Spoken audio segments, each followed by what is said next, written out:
Alhamdulillah, Alhamdulillahi Rabbil Alamin.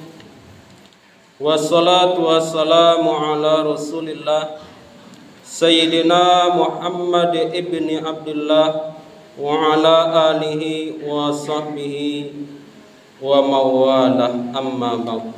Asyhadu an la ilaha illallah wahdahu la syarikalah wa asyhadu anna Muhammadan abduhu wa rasuluh. Allahumma salli ala Sayyidina Muhammad wa ala ali Sayyidina Muhammad. Faya ayyuhan nas, inni usikum wa nafsi bitaqwallah, faqad fazal muttaqun. Faqala Allah Ta'ala fil Qur'anil Karim, a'udzu billahi minasy syaithanir rajim, bismillahirrahmanirrahim. Ya ayyuhalladzina amanu taqullaha haqqa tuqatih wa la tamutunna illa wa antum muslimun. Sadaqallahul azim. Kaum muslimin sidang jamaah Jumat rahimakumullah, bersyukur kepada Allah dengan selalu mengucapkan alhamdulillahi rabbil alamin. Bersalawat kepada Rasulullah sallallahu alaihi wasallam dengan lafaz doa, Allahumma salli ala Sayyidina Muhammad wa ala ali Sayyidina Muhammad.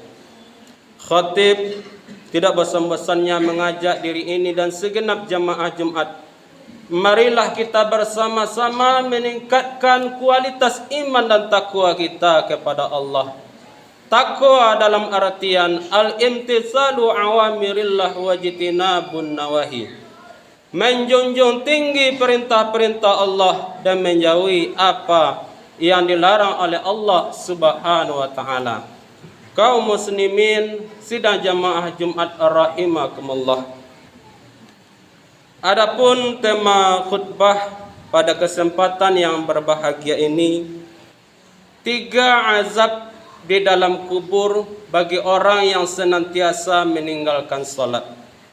Kaum muslimin yang berbahagia, salat 5 waktu yang kita kerjakan sehari semalam itu adalah perintah Allah yang wajib kita laksanakan selaku umat Islam.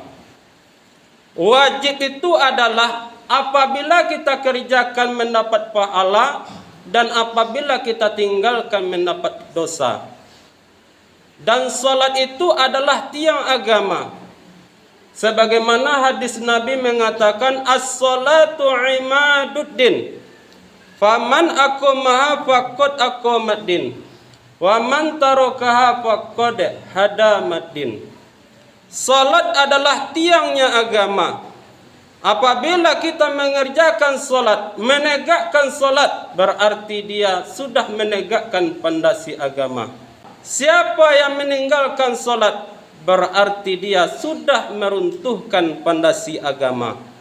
Salat adalah amalan yang pertama kali yang akan dihisab oleh Allah di akhirat nanti.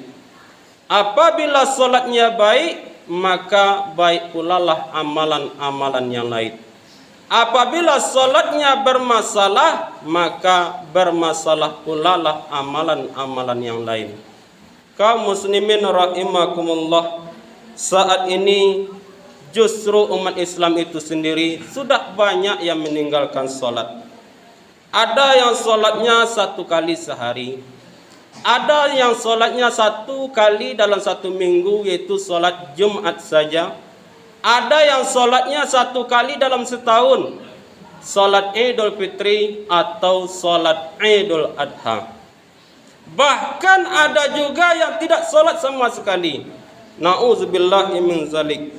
Kalau kita bandingkan umat Islam zaman sekarang dengan zaman dahulu kalanya, umat Islam zaman dahulu walaupun mereka salat di lapangan, tapi jamaahnya sangatlah banyak. Tapi kalau kita lihat hari ini, manusia, umat Islam berlomba-lomba membangun masjid yang megah, bagus, dihias dengan sebaik mungkin, pakai keramik, bahkan keramiknya memanjat ke dinding. Kita lihat solat berjamaahnya sangatlah sedikit. Umat Islam zaman sekarang, kaum muslimin, anaknya disuruh pergi mengaji, ayahnya pergi main judi. Anaknya disuruh ke surau, justru ayahnya pergi ke lapau. Apa kerjanya di lapau? Menokok meja yang Allah sudah, main domino. Lebih bagus kita beli kayu, kita beli papan di toko, jadian ke meja. Ini nak menokok meja yang Allah sudah. Orang-orang yang seperti inilah yang nantinya yang akan disiksa dan diazab di dalam kubur. Sayyidina Ali karamallahu wajhah pernah ditanya oleh sahabat, "Wahai Sayyidina Ali, mana yang engkau pilih, disiksa di dalam neraka atau disiksa di dalam kubur?" Maka Sayyidina Ali menjawab, "Aku lebih memilih disiksa di dalam neraka ketimbang disiksa di dalam kubur." Kenapa? Kalau kita disiksa di dalam neraka, kita bukan sendirian. Samping kanan kiri kita juga ikut disiksa. Depan belakang kita juga ikut disiksa. Tapi kalau kita disiksa di dalam kubur, kita hanya sendirian di tempat yang gelap. Susah duduk apalagi berdiri. Jadi siksaan kubur itu adalah siksaan yang sangat pedih. Kalau orang yang banyak dosanya, maka dia akan dipukul dan dipalu. Kaum muslimin rahimakumullah, ada 3 azab bagi orang yang meninggalkan solat di dalam kubur. Sebagaimana dijelaskan dalam kitab Irsyadul Ibad karya Syekh Zainuddin Al-Malibari, bab faslis solati maktubah. Ada 15 siksaan bagi orang yang senantiasa meninggalkan solat. 6 siksaan ketika ia berada di atas dunia. 3 siksaan ketika meninggal dunia. 3 siksaan ketika di alam kubur. 3 siksaan ketika dibangkitkan dari kubur. Pada kesempatan ini khatib hanya menjelaskan ada 3 azab di dalam kubur bagi orang yang senantiasa meninggalkan solat. Yang pertama, Allah akan sempitkan kuburnya sehingga tanah yang di atas dan tanah yang di bawah, samping kiri dan samping kanan, Allah satukan. Maka remuklah kita, tak obahnya seperti kertas yang diremas-remas. Yang kedua, Allah akan nyalakan api di dalam kuburnya sampai hari kiamat.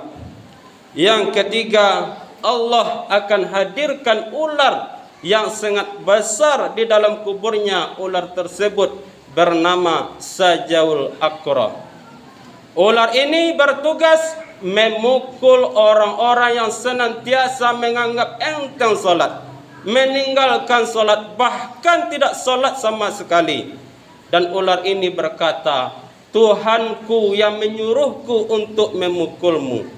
Kalaulah sempat ular ini memukul kita kaum muslimin, maka terbenamlah kita 17 hektar ke dalam tanah. Kalau seandainya kita tinggalkan salat zuhur, maka ular ini akan menyiksa kita, memukul kita dari zuhur sampai ke waktu asar.